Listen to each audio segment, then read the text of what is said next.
Well,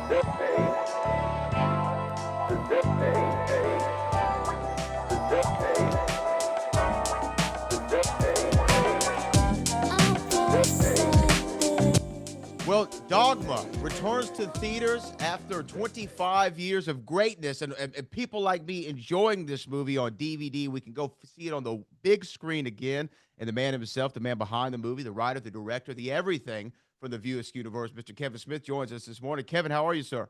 Good morning. So damn good. Cannot believe I've lived long enough to see Dogma reach a milestone, a quarter century milestone. Nuts. This movie, and I mean this honestly, I've seen all your films.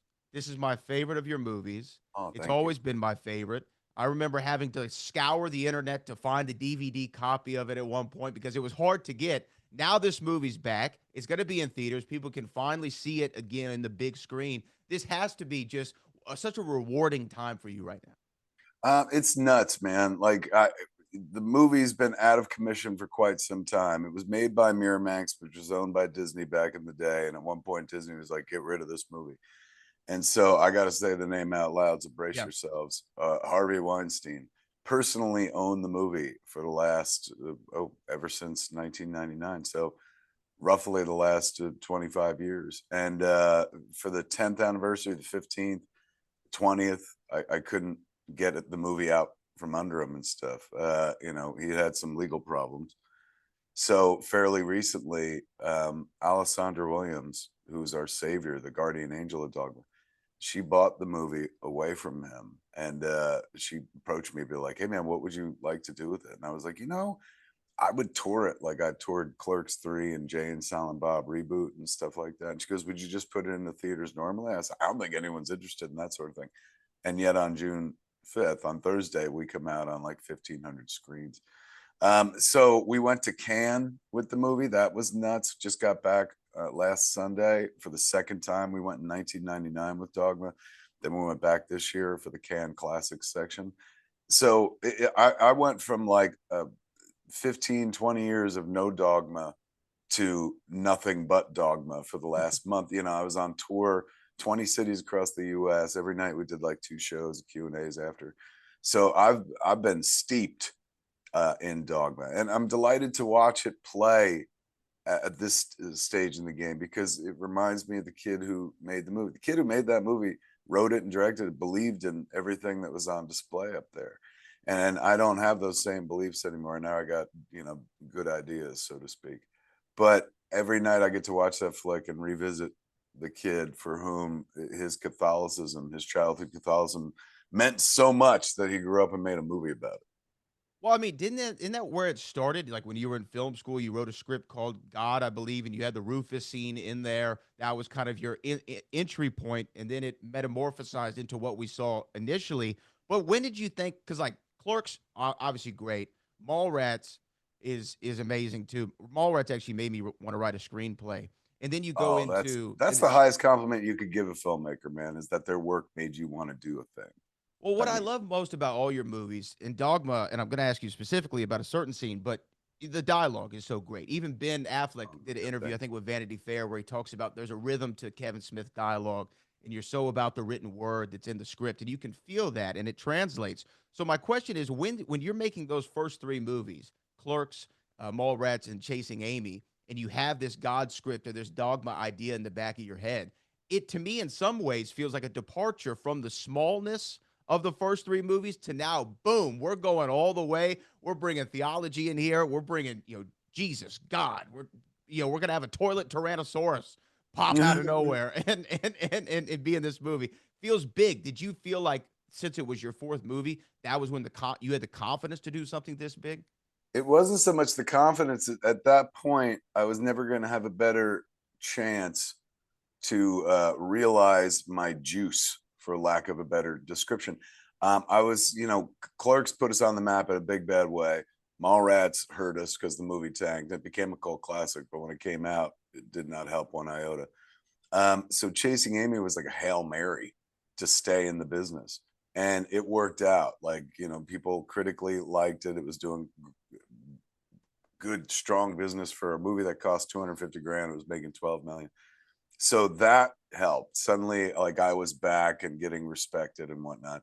And so when people were like, "What's next?" I was able to be like, "Oh, we want to make this movie Dogma that I've held on to for a bunch of years."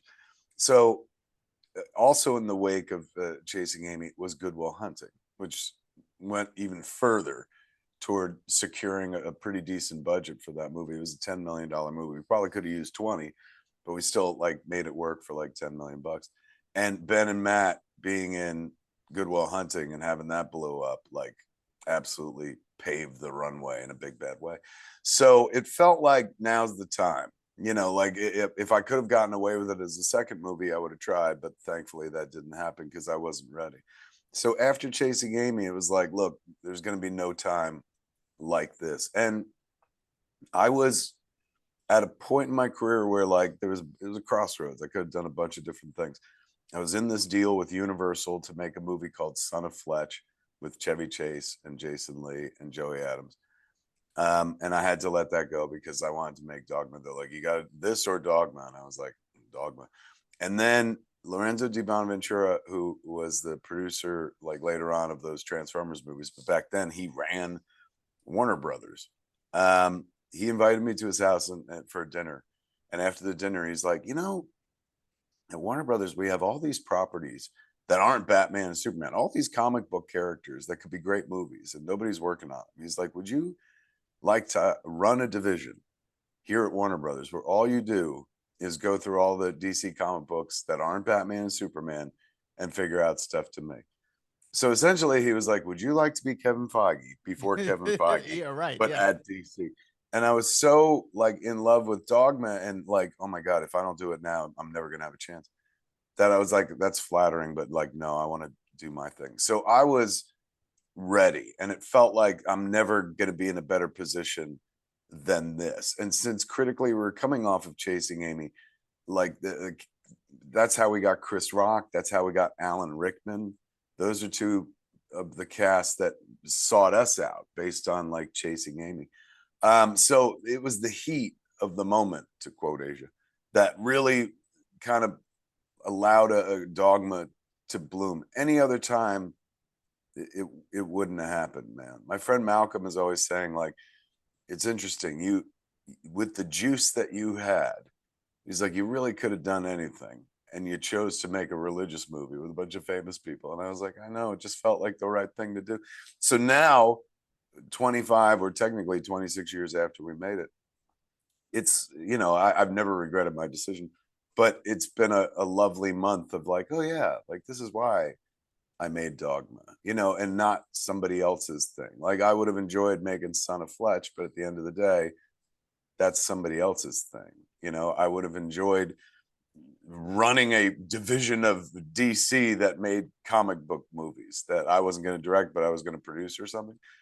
But that wouldn't have been as cool as my own thing. And so, you know, always die on the cross of originality, kids. Like there's always somebody more talented than you to make the movie that doesn't have your name on it. But only you can make the movie with your name on it, the one you dream about making. And thank God I did, man. It's aged incredibly well. And in a career, you know, that's been going on for like 31 years, the longer you stick around, the less they're like, yay, you know, they're like, ugh, Clerks 19, what the fuck. So it's nice to have one in the pocket that people still like. Well, and one like you said that still has a message that I think that would resonate with people. Well, you know, whether they're religious or not. I think that Yeah. you know, I mean, I'm a religious person, but I think that if you have if you're not okay with having your religion questioned or your ideology, you know, are you really that faithful? Like you should be able to be questioned and think about things and be open to different ideas. You know, I think that that's just part of the human condition. But there's a scene in this movie. Obviously, it's the open. It's when Bartleby and Loki are talking to each other in the airport and Bartleby is discussing the moment when somebody gets off the plane and they see Mm. each other and they have this warm embrace and all the other moments in life are erased, you know, all the bad, sad, The happy, moment they're just the moment they stole for Love Actually. Like if you ever watched Love Actually, the yes. beginning of the movie, there's a voiceover about people getting off planes and stuff like that. I remember being in the movie theater seeing that and being like, wait a second. But yeah, that Isn't scene. Rickman in that movie too? I think Rickman is in he in Love Actually? Yes. Okay, so look at that. Look at that. Richard Um Curtis owes me $15, man. But to But yes, to that capture scene. that moment, that's such a smart thing to capture. I'm just trying to figure out where did you find that? I had just started traveling a bunch because of Clerks. Like, you know, I traveled with my family when I was a kid. Even though my old man worked for the post office, he wanted to go places. So every year we went on a vacation within the continental United States and stuff. My mom could stretch a buck. So when Clerks happened, I started traveling on behalf of the movie. And I'm not like a travel person. I don't really like to go anyplace, but it put me into airports more than I had been previously in my life. Like when I was a kid, maybe once a year, like you would go to the airport, you know, to fly down to Florida or Virginia or something for a family vacation. But, you know, throughout my late teens, early 20s, I wasn't flying around or anything. So because of Clerks, put me back into airports. And while you sit around airports, you know, you're just looking around and observing. That was one of those things that like always touched me. You see people get off a plane, and you could back in those days wait at the gate. So as soon as somebody got off a plane, like you could be there to hug them. It's probably a scene that doesn't translate for a modern audience as well. Where the modern audience is just like, what's going on, man? How did they get so close to the gate? But yeah, it came from there. It came from like travel starting to happen more. And the script in 94 took like a massive jump with a rewrite post Pulp Fiction. I'd seen Pulp Fiction in Cannes and suddenly was like, oh my God, all things are possible. The tonal shifts in this movie are so damn dramatic. I was like, I want to do another draft of Dogma, and that's where Dogma got like more violent and closer to what everyone knows today. Well, okay, so let me ask you that then. When you're coming off of Pulp Fiction, obviously, I know for a minute, I think you wanted Rufus to be Samuel L. Jackson. Yeah, for Um, more than a minute. Like when we were heading into casting the movie, like I just found recently for you know, we've been touring the movie, and so when we were at Smod Castle Cinemas, that was my movie theater. I went through the archives and we found some cool stuff to hang up in the theater for the screening, because the movie theater is one giant museum anyway and stuff. And so we found the deal memos that we sent out to like Alan, to Ben, to Matt, and it's like, dear Patrick Whitesell, we'd like to offer your client Alan Rickman the role of Metatron for scale plus 10 and stuff. So it's nuts to see like the origins and how it began. Like that deal memo was dated August 1997. wow. So it took another year before we would even get on set with the movie and stuff, and then another full year before the movie would come out. But wait, what was the question? It was about Samuel. Oh, you were talking So about Samuel Sam L. Jackson. Jackson was Yeah. one of the deal memos Wow. before Chris Rock was involved. Like Chris Rock was somebody who sought us out because of Chasing Amy. He was a big fan of Chasing Amy.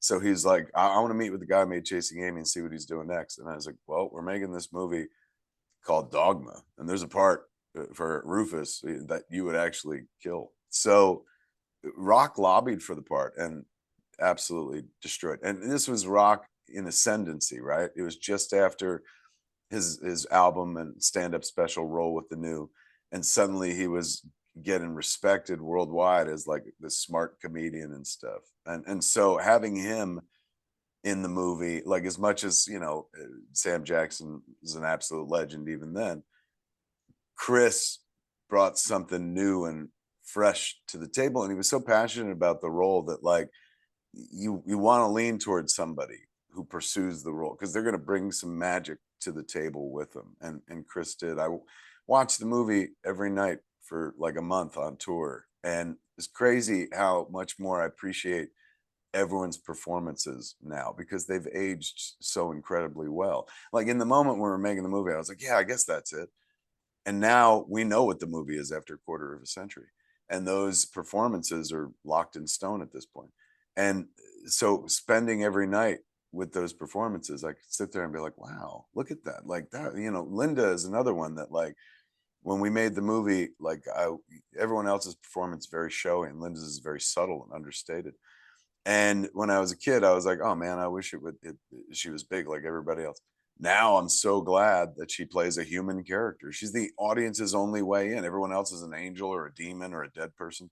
So she's Marilyn in the Munsters bunch, and her performance is so measured. You know, she's in a batshit stupid movie, you know, in terms of like the plot. These things don't happen Right, to right, real right. people. but she truly makes it work, man. And she's like the emotional, soulful spine of the flick. And Chris, being our Rufus, created a relationship that's lasted like 30 years. I worked with Chris again and again and again. So it was the right choice, hands down, but truly the right choice based on his passion level alone. Yeah, I mean, I love when his introduction is in the movie and he says something like, "Oh, you know Jesus or Christ, you know Jesus," and he's like, "Man, he owes me $12." He Yes, says something except that so the line is very look, specifically Chris Rock, yeah, a little bit and different. he wrote that. My line in the script was like, "Knew him, I saw him naked," and so we got that take, and then Chris Rock did the one that's in the movie, and I remember, everyone's cracking up. It was a real funny line, and then afterwards, I was like, "Oh man, that was great. I wish I could keep it in the movie." And he's like, "What are you talking about?" I was like, "Well, I can't just put that in. Like, what would the credits read? Script by Kevin Smith with one good joke by Chris Rock."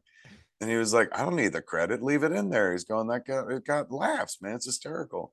And that was the beginning of me breaking down and allowing for ad libbing. Prior to that, I was so dictatorial about the script. Like, you can only say what's in the script. Don't make shit up. But after that, I was like, oh, I started letting more in. The next movie I did was Jay and Silent Bob Strike Back. Chris was back for that. And I also had Will Ferrell. So suddenly I was like, well, I got people who are funnier than me, inarguably funnier than me. If they got funny ideas, take them. It ain't going to hurt your movie. It can only help. Well, and you know what? You just led me into what my question was going to be because when you watch any Quentin movie or Pulp Fiction and he talks about, I hire you to say the words that I wrote. Like he's really big on his dialogue, and there's a very specific Quentin tone and rhythm to it. And Yeah, so same with patois. yours.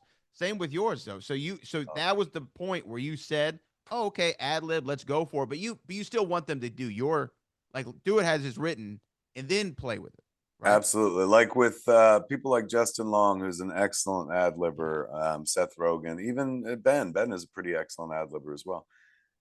You get your take, you get what you need, the things that you wrote that you wanted to see in the movie, that you wanted to hear. And then you're like, hey, man, go nuts, do whatever you want. And you give them one or two and let them go play. As long as I got the pieces that I need, like I direct, not really a director, and every critic will agree with me, but I'm more of an editor who, just happens to be in charge of directing the movie as well.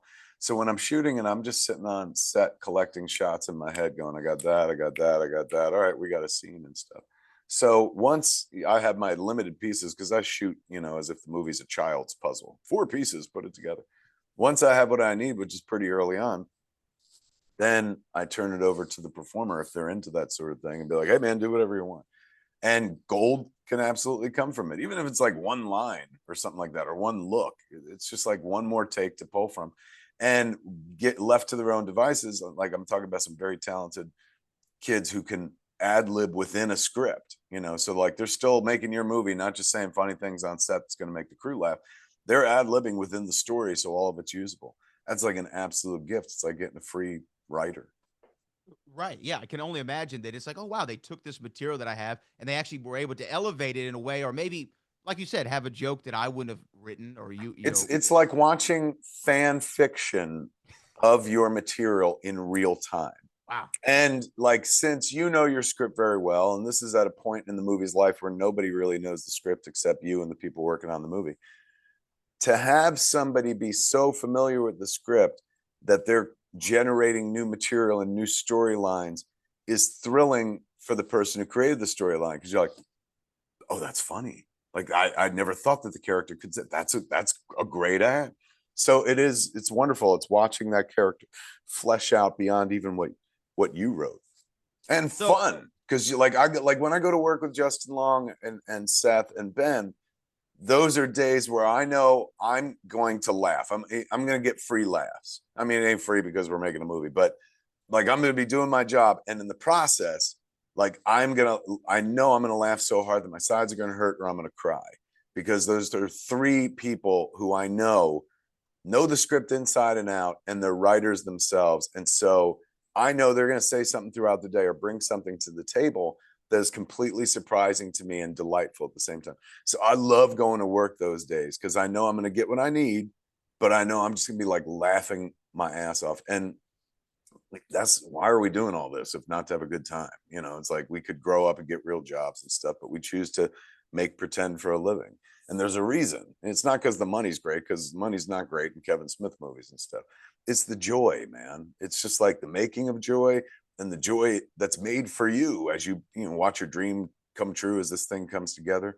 But if you have like really talented people working with you, then there's this other aspect where they're going to show you a movie that you weren't necessarily thinking about or planning for. One of my favorite things to say on a movie when somebody comes up with a good idea or whatever is like, oh my God, let's do that. I like your movie better than mine. And then we head in that direction.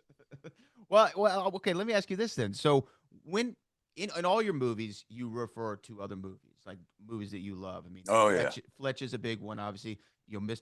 Underhill was even in Jay and Silent Bob reboot. That was that's right. Good catch. his alias. So, when do you make the decision? Like in Dogma, there's the scene where no ticket, right? That I think is the line you deliver, which is Indiana Jones Last Crusade. Yeah, which is a great scene, great line in both movies. But when do you make that decision? Like, you know what, this is a good moment to refer to something that I love that made me love movies. Usually when I'm sitting there writing it, and some people consider it lazy, but like for years, 31 years now, pop culture references have been a big part of like what I do. My characters inhabit a world quite like mine, where pop culture interests them, or in many ways helps define how they think as well. So in the writing process, that stuff usually like pops in there, and it's not even like, and these are my favorite movies of all time. Like in Dogma, there's a Karate Kid thing, wax on, wax off, and I like Karate Kid as much as the next guy, but it's not like Karate Kid defined my life. It was just a movie I enjoyed that I saw when I was a kid, and then this shit and this shit like plays. A lot of people saw Karate Kid, so having God in the third act do Mr. Miyagi's healing move, is you get some mileage out of it, and people like who know that get the joke are like ha ha ha. And story wise, it just helped. Even if you don't know Karate Kid, there's a bunch of people in the audience when it happened are just like, oh, I guess God just has magic powers or whatever. Fuck. So nothing is lost. But periodically, you run into somebody who doesn't speak the same language as you, isn't as fluent. When we were making Dogma, there is a flat out Karate Kid reference where Metatron it does wax on, wax off. And Alan wasn't familiar with the material. He didn't know Karate Kid. So in the script, he's got to go wax on, wax off. And acting comes down to a job of choices. And what makes an actor great is they make like the least obvious choice that makes you suspend the window of disbelief and believe the lie that tells the truth. That's how that magic works. So not being familiar with the line from a movie, Alan, being classically trained actor, like performed it, like made a choice and delivered it in a way that like would have killed the joke, because nobody would have understood that it was a reference to Karate Kid. So instead of dropping a pop culture reference, Alan didn't know the movie Karate Kid, so he acted wax on, wax off and it was a bold Alan Rickman choice. So I had to, from the sidelines, I was like, Alan, no, it's from a movie, man. It's from Karate Kid. You gotta say it like this: wax on, wax off. And he does the slow turn to look at me, and then he goes, "Royally trained, Kevin." And then he goes back to work and stuff. So it helps if everybody's on the same pop culture page. I learned that on that movie as well. I love that. And now look at this. All these years later, Dogma is in the theaters at the same time as a Karate Kid movie. Same time. Isn't that crazy? Even weirder is like Accountant 2 came out a couple weeks ago. Yeah.